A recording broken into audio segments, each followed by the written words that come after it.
Thank you, Mr. Anand, for the introductions. Distinguished guests and my dear friends.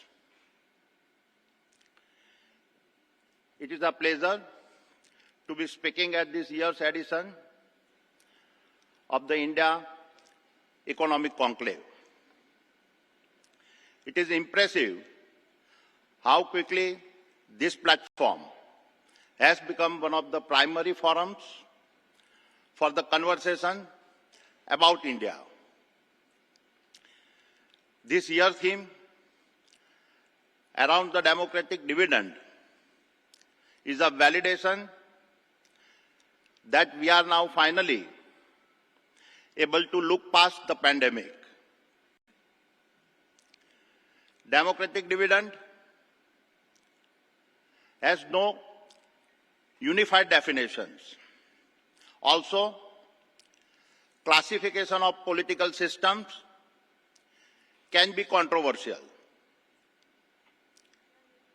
For all the talk about democracy, we must remind ourselves that over the 6,000 years of human civilization, democracy is relatively new form of governance. And just one country, the United States of America, is a democracy older than 200 years. One person's experience in one democracy is not representative of another's in a different democracy. Yes, we are the world's largest democracy, but at 75 years old, we are still young. Over this period, we have had a constitution that has stood firm since its adoption in 1950.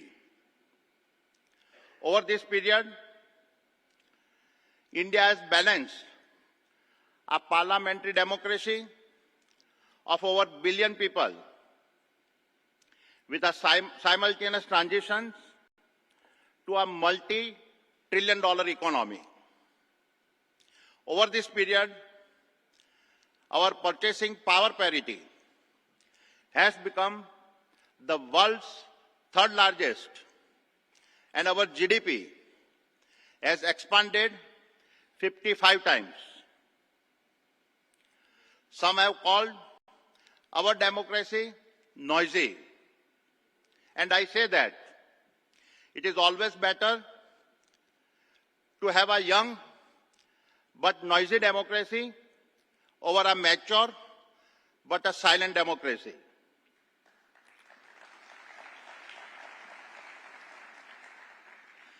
It is the noise that allows us the freedom to express our ideas and thoughts. It is the noise that allows us to stay committed to democratic values. While one can argue about an optimal growth metric for a nation, what cannot be argued is the equality, dignity, and freedom are the better metrics by which we should measure nations. We all recognize that we have many challenges, no different from many other nations. But I fundamentally believe that things are falling in place for India to create one of the greatest economies the world has known. Uplifting the lives of 1.4 billion people may feel like a marathon in the short run, but it is a sprint in the long run. I will expand on this later. Nations cannot be built on a fragile assumptions of everlasting relationships. The misfired war in Europe has exposed the tentative nature of our geopolitical partnerships. If there is a learning from both the Russia-Ukraine conflict and the COVID crisis, it is the need to urgently take control of our own national destiny. Therefore, it is a matter of pride to see our Honorable Prime Minister, Shri Narendra Modi, stand up to the with us or against us rhetoric. In this context, we witness a remarkable example of our national pride when India's vaccination drive was opened up to senior citizens. Our Prime Minister was first in line to receive the Bharat Biotech vaccines developed in India by a Padma Bhushan, Dr. Krishna Ila. This is the ultimate testimony of a confidence from a leader in his own citizen abilities. This is self-reliant at its best. Dear friends, over the past 2 years of crisis, we have learned that the world is not as flat as assumed. Across the world, domestically focused policies have been making a comeback, and economic borders are becoming a less porous. Indeed, the pandemic should serve as a wake-up call for India that global cooperation buckles under the weight of our national priorities. The over-alignment and over-diplomacy are as much a risk as under-alignment and under-diplomacies. But our foreign policies can serve only for what is happening here at home, and uplifting the lives and prospects of our masses requires broad and a solid foundations. Therefore, several of the Union government programs that have been launched over the past few years have been about establishing the socialistic base for decades of progress. Our history will look upon the impact of many of these programs as the ones that shape the India we have always aspired for. The majority of these programs are about ensuring dignity for all the citizens of our country, and dignity comes from taking a stand that ensures a greater India is an India that is visible, a more Atmanirbhar India. A greater India is an India that is visible, a more muscular India. Dear friends, it is an accepted fact that India will remain a domestic, consumption-driven economy for a long while. Without arguing about the economic theory that advocates exports, India's primary resilience is derived from the strength of its internal consumptions and the size of its market. Atmanirbhar Bharat provides the platform for our country to build on our advantages of our democracy, demographics, fair legal systems, inexpensive manpower, deep engineering talent, economics of scale, improving ease of doing business, geographic locations, and overall accepting culture.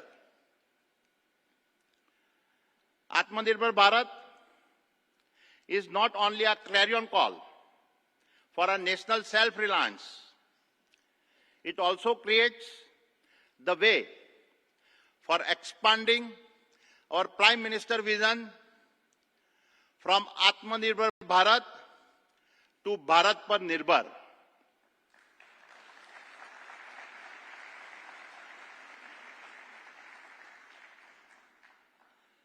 This is not a statement against globalizations. The expansion and integration of trade among nations is necessary. But we must recognize that in the emerging world order, strength emerges from self-reliance, and self-reliance equates to self-confidence. India is on the cusp of a decades of growth that the world will want to tap into. Therefore, there can be no better defense for our interest at this time than Atmanirbharta. As we execute the transition from Atmanirbhar Bharat to Bharat Par Nirbhar will become the natural way forward. This is what helps build a more muscular India.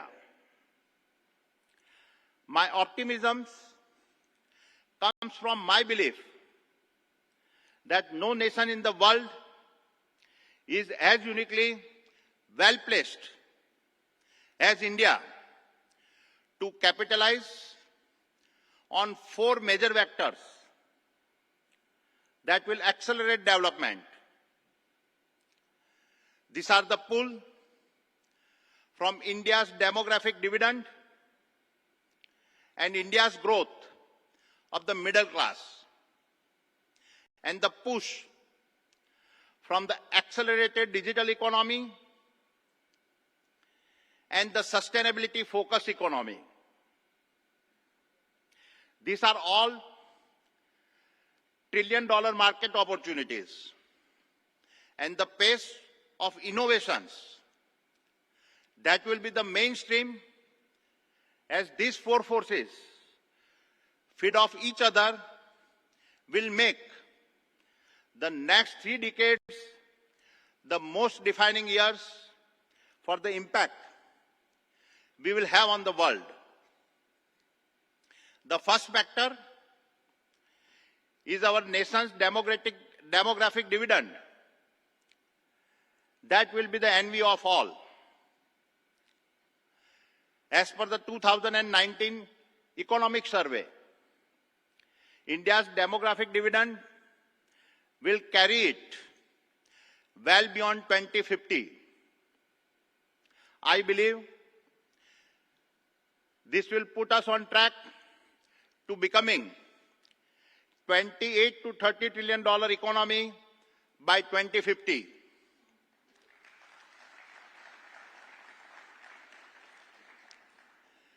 Despite expected downturns, I see this growth as inevitable.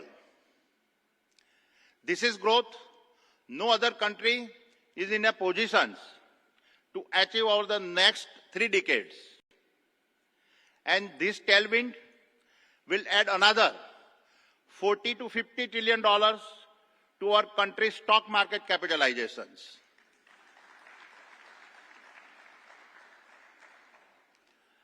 While recognizing that over the past decades, we have fallen short in addressing many of our health, education, and skilling issues.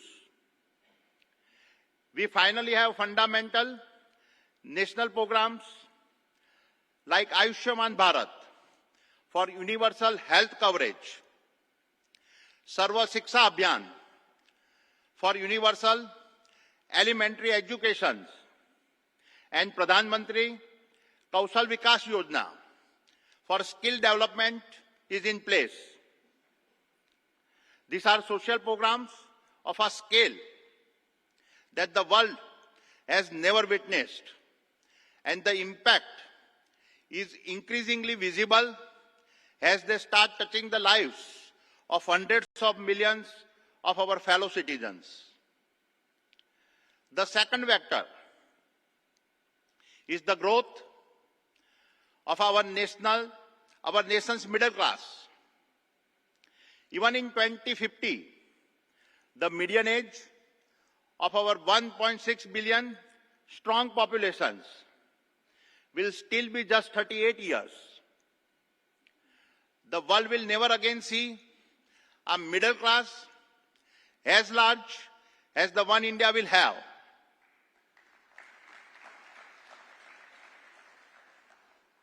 The middle class need consumer durables, cars, motorcycle, television, air conditioner, mobile phones, and refrigerators. The middle class save for his own retirement, housing, and children educations, providing the resources for fixed capital formations. The growth of this middle class will also mean that our massive informal sectors will transition to more formal, wage-earning, and medium-scale tax-paying business entities. All of these aspects are critical combination to strengthen links among democracy, free press, education, and fair elections. The safety net supporting our vision of Atmanirbharta is a private consumption, which has accounted for 70% of India's growth since 2000. India, therefore, stands to benefit hugely from this protected and a growing strength of our domestic consumptions and the associated increase in incomes.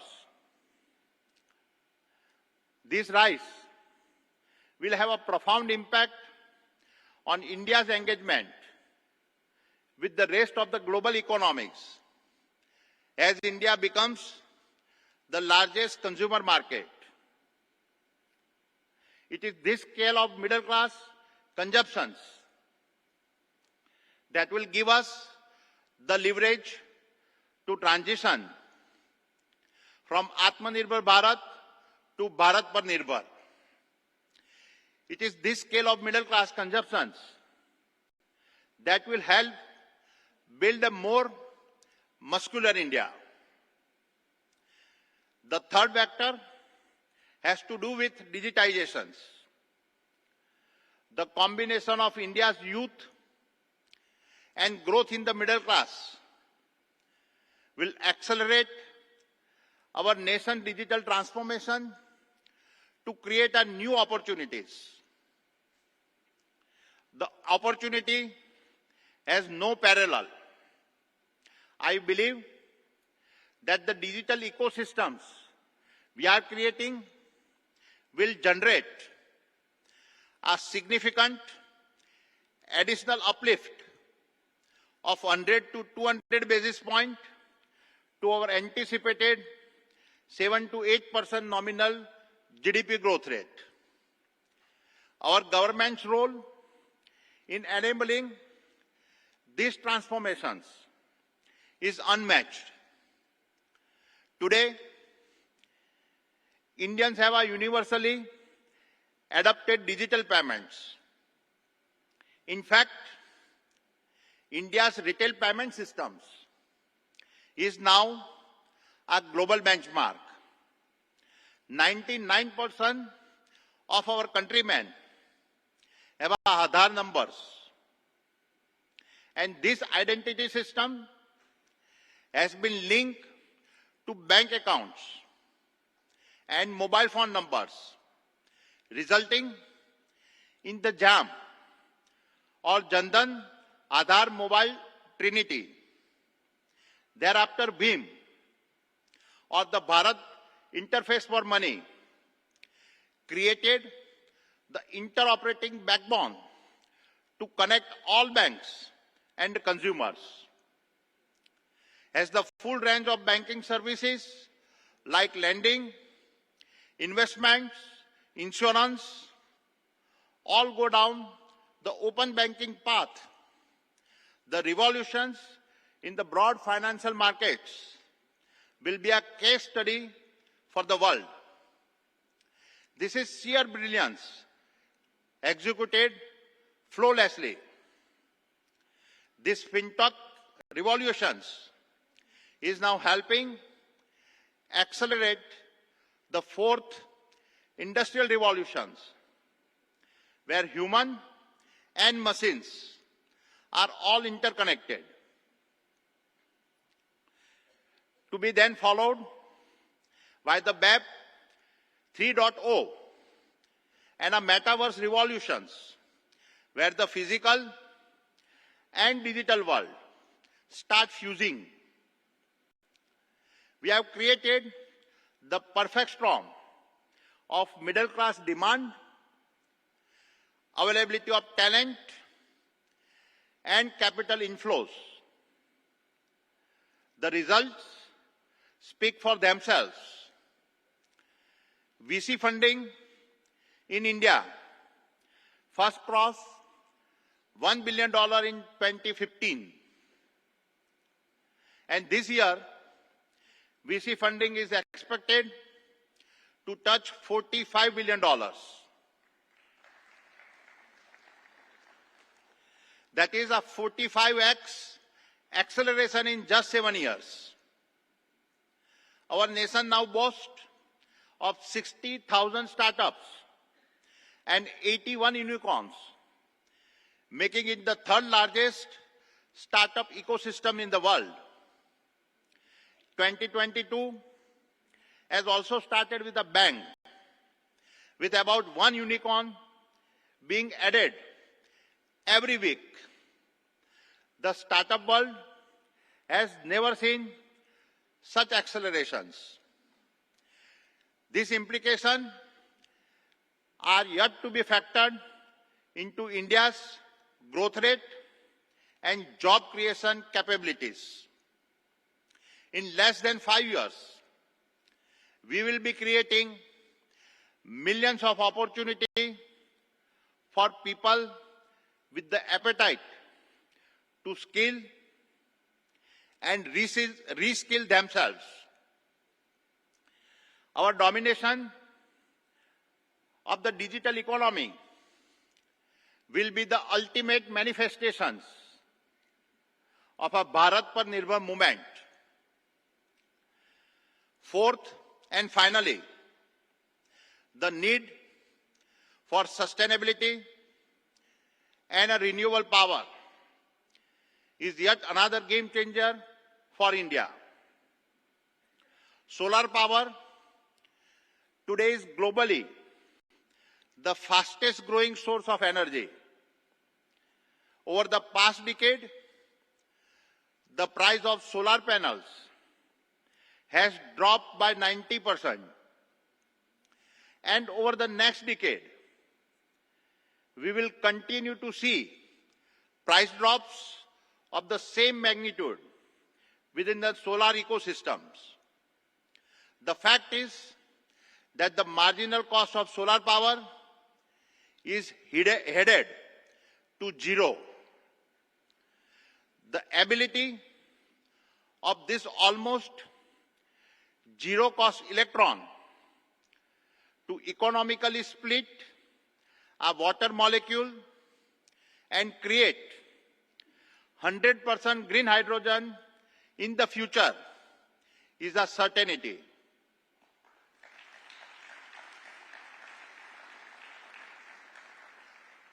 India is also fortunate to be geographically well positioned to generate efficient renewable power.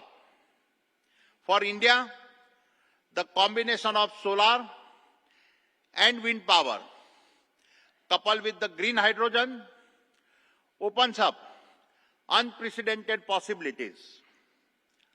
All this enable decentralized generation and decentralized distributions, which will be transformative, especially for our rural populations.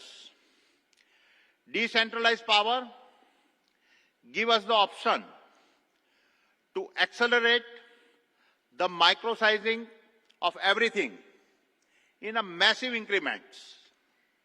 It enables micro-manufacturing, micro-agriculture, micro-water, micro-healthcare, micro-banking, micro-education, everything that India's rural populations needs it. Also has hydrogen and its derivatives replace significant amounts of our imports of crude oil, natural gas and coal. I would go as far as to state that the revolutions in our alternative energy technologies opens up the possibility that someday India can become a net green energy exporter.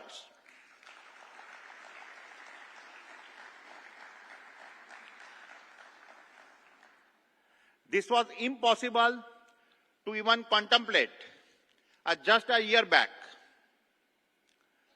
All of the four levers I have mentioned also opens up increased flow of a foreign direct investment.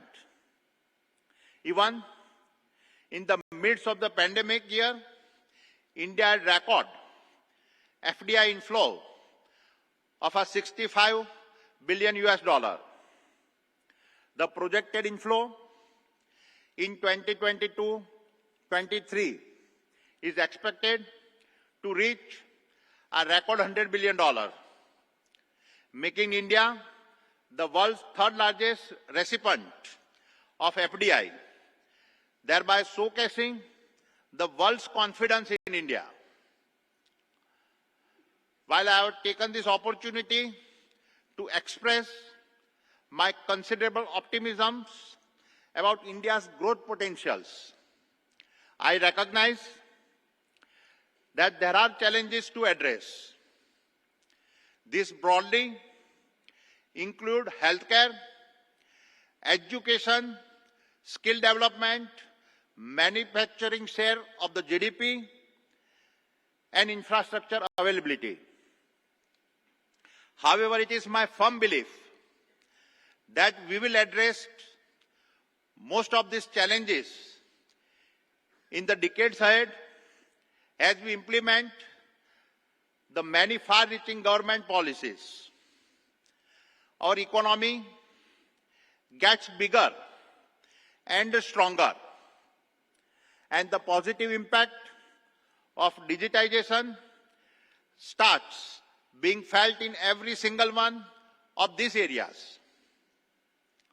For now, I see India as a landscape of endless possibility, spread over decades, impacting the lives of billions. Dear friends, let me end by explaining what I had said at the start of my talk. Uplifting the lives of 1.4 billion people may feel like a marathon in a short run, but it is a sprint in the long run.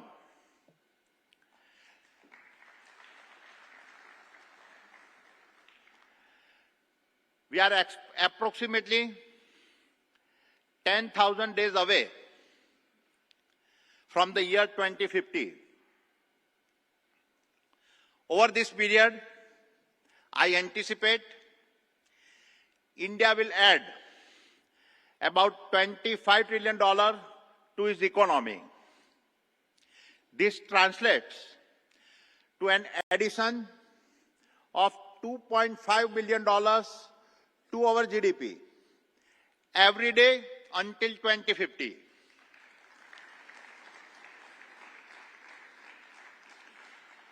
Over this period, I also anticipate India will add about $40 trillion to its stock market capitalizations. This translates to an addition of $4 billion to the market every day until 2050. Over this period, India will have eliminated all forms of poverty from our country.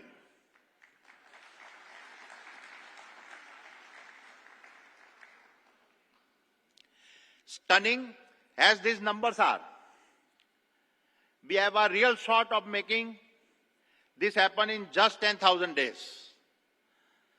10,000 days over which we would have built a far more Atmanirbhar India, a far more Bharat par Nirbhar India,